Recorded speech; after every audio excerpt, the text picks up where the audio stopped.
Hello and welcome guys in the second tutorial of Numpy basics. So again like I said in the previous tutorial, there are many ways of creating arrays. Now we will be looking when we know like what is the size of array we want to define. That time what we will do, we'll use built-in function of NumPy. Okay, so let's start.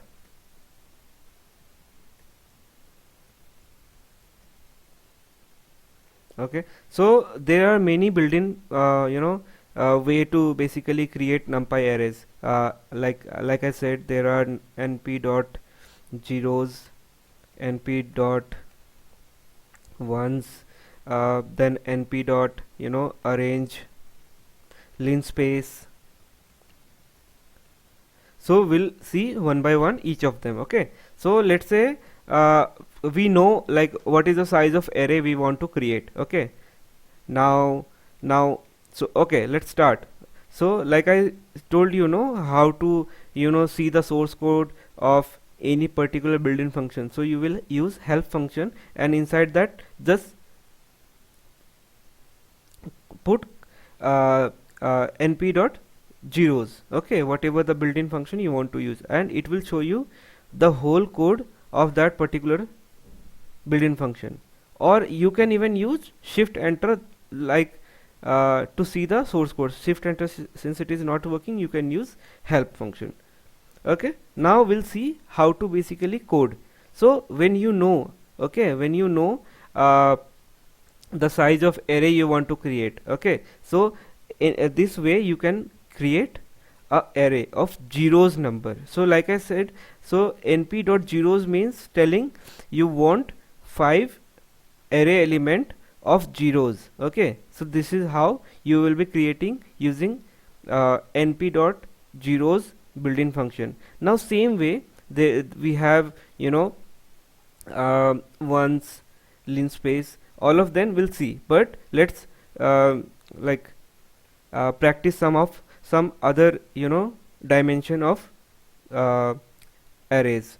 Okay, so like this is 1D array. Now let's say you want to create 2D array. So that time what you will do, since 2D array need to have two values, so 5 by 5 or 6 by 6, how matrix basically get built. Okay, you need two values, number of rows and number of columns. So that way you have to give here the same thing. Let's say you want 5 by 5 numpy array. Okay, I have missed another parenthesis. Okay, now you can see that I have 2D array of 5 by 5 size, 5 row 5 column, or you can say 5 into 5 array. Okay, so this is how you will be creating numpy array of 2D, numpy array of 3D, 3 dimension. Okay, this is how, and this is how simple it is to create. Okay, and this, whenever we know like how many type of arrays required, or what is the size of numpy is required, so that way we will be using predefined functions. Okay, now as we have seen np dot zeros, let's check another functions, another built-in function which are ones, linspace, other things. Okay, so let's say we want like one array with ones value. Okay, so what that time you will do np dot ones, and now you will pass the size of array you want. Let's say you want 5 into 3 array. Okay, 5 comma 3 array. So that time you will do this 5 row 3 column. Okay, now one thing that I wanted to tell you, that is by default numpy create array of float type. Now let's say you want to pass data type. So that time what you will do, you will just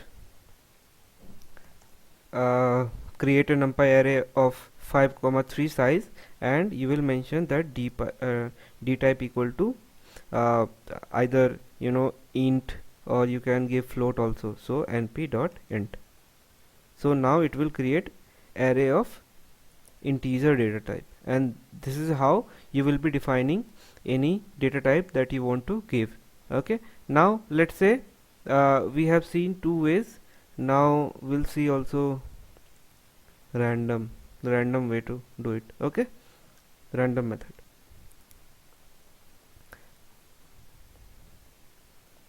So obviously in your mind there were question coming, obviously where are where we going to use all this.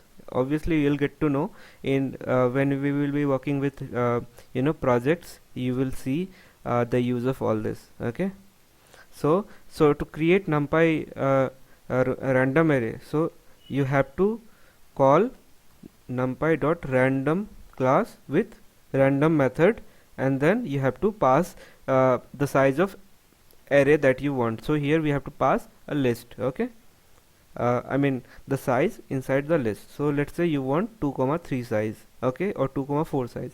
So you will write this way, and it will give you random generated array of 2,4 size, and that's why it is named as random. Okay, so the number will be in between 0 to 1. So this is how you basically generate random arrays. Now let's say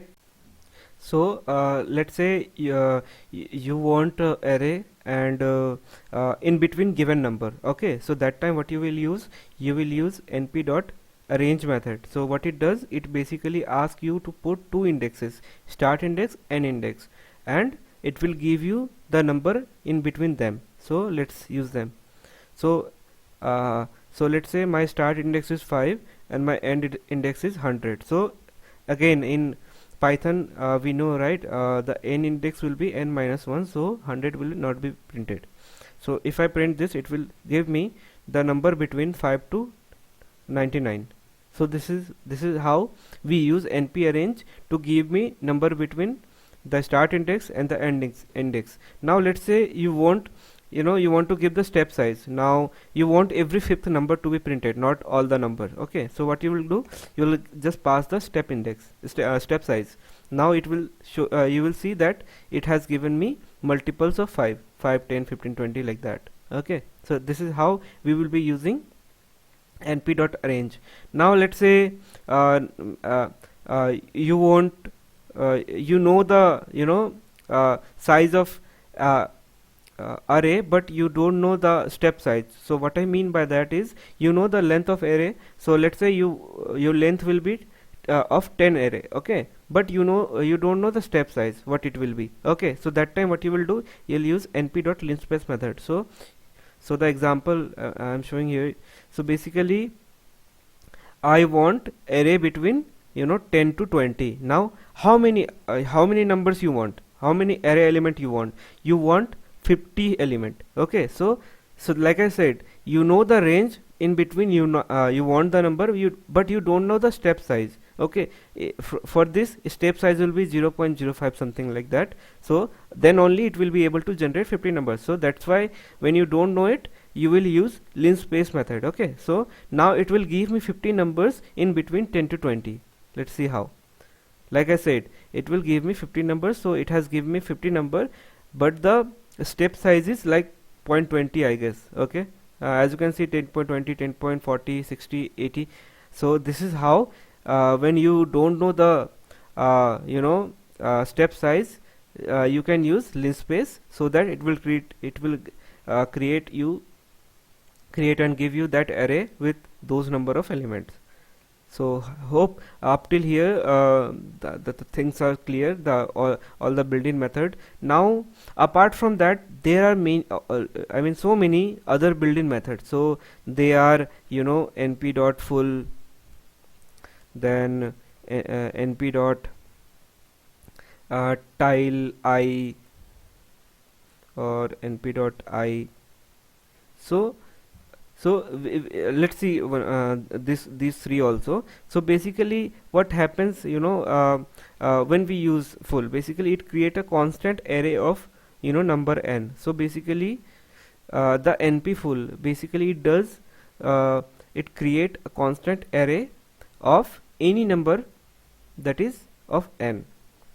So let's see an example. Okay, so how we will be creating np.full. Okay, so first of all you'll create np.full and you'll pass the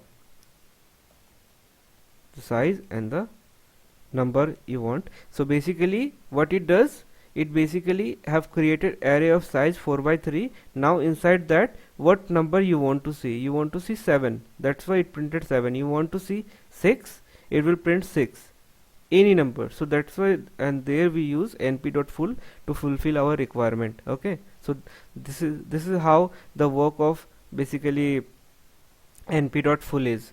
Now let's say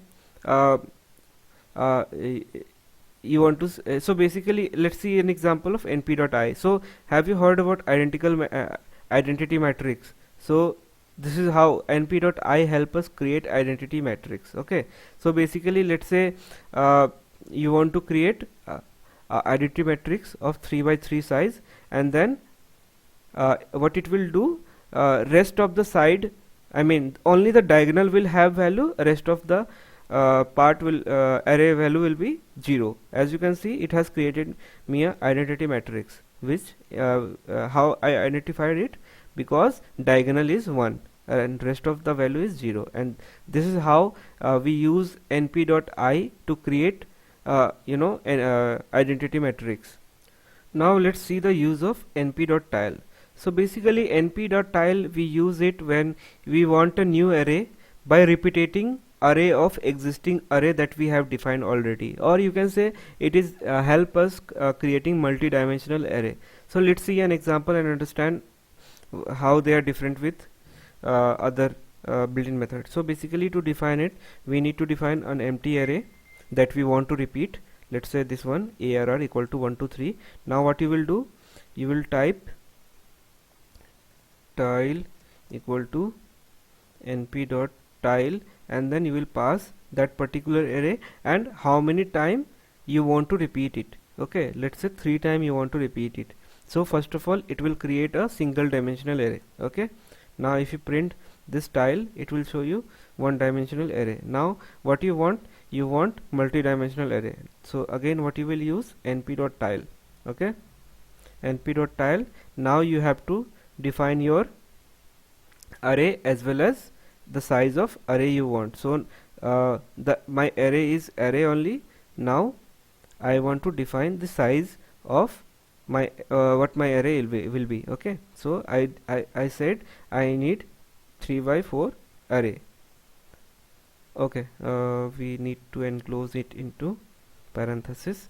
Now you will see, now it has created repetitive element. So basically what we have done here, we use one array that is already defined 1 to 3. Now what we have done, we repeated it because we want multi-dimensional array. Okay, multi-dimensional basically means you are repeating the inside value how many times? 3 times, and that's why it gave you one single array. Now what you want 3 by 4 dimension of array. So what that time what you will do, you will pass that particular array and the times you want to multiply it, like 3 times you want the same value, so that's why it gave you 3 times that particular same value, and 4 in a column way, like this 3, this 3, again this 3 and this 3. So this is how you will be using tile to do this repetitive work. So I mean, if you could have done this using other ways, it could have take you a lot of time to reach at this step, but using np.tile you have reached it in just one step. np.tile, what existing array you have, arr. Now what is the size you want to have your resultant array? So you want 2 by 2, or you can say 2 by 3 array. Okay, so you just pass it and it will create it for you, and this is how np.tile works. So in the next tutorial we will be looking I mean structure of this numpy as well as what all important method that we use, like shape, length, xyz in the last tutorial of numpy. So let's see. Thank you.